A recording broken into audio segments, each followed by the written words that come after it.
तर आज आपण बोलूया परवलची भाजी। तर त्याच्यासाठी मी परवल घेतलाय, त्याला आपण असं शिलून टाकू। हे बघा, असं शिलून घ्यायचे, याला स्वच्छ पाण्याने धुवून टाकायचे। तर आपण याच्या 4 फोडी करायचे।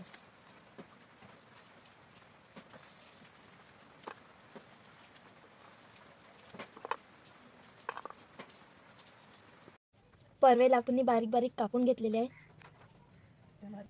त्यासाठी लागलेलं साहित्य: खडा मसाला, टमाटर, कोथिंबीर, कांदा, लसूण, अद्रक। तर आपण पेस्ट करून घेऊ।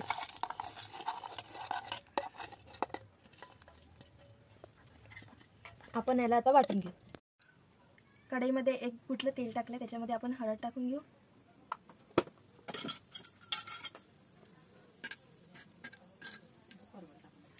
आता आपण याच्यामध्ये परवेल टाकून घेऊ।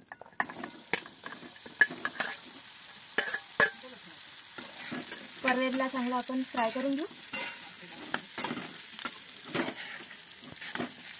5 ते 10 मिनिट आपण याला फ्राय करून घेऊ।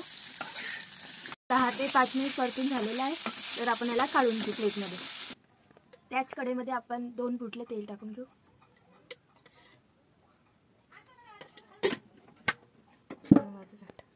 तेल गरम झालेलं आहे, आपण त्याच्यामध्ये तेजपान टाकू आणि हा बारीक चिरलेला कांदा।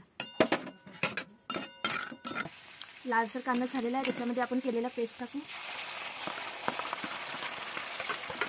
याला आपण 5 मिनिटं शिजवू देऊ। हे 5 ते 10 मिनिट शिजवून घेतले आपण। त्याच्यामध्ये आपण मसाले टाकू: तिखट, मीठ, धनिया पावडर, काळा मसाला, हळद।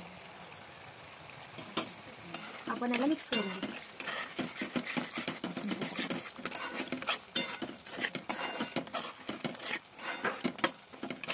याला आपण 5 ते 10 मिनिट शिजवू देऊ।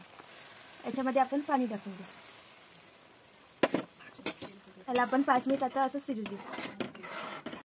हे बघा, 5 ते 10 मिनिट शिजून झालं। त्याला बघा कसं तेल सुटलेलं आहे। आपण याला आता मिक्स करून घेऊ। याच्यामध्ये आपण परवेल टाकून घेऊ।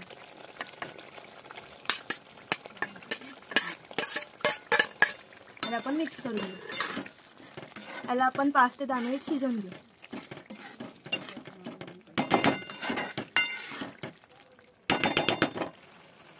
याच्यामध्ये अर्धा ग्लास पाणी टाकू। जर तुम्हाला पाणी आवडत असेल तर पाणी याच्यामध्ये टाकू शकता, नाही तर मग अशीच। त्याला आपण आता 15 मिनिटं शिजवू देऊ। झाकण झाकून देऊ। आपली परवेलची भाजी शिजून झालेली आहे।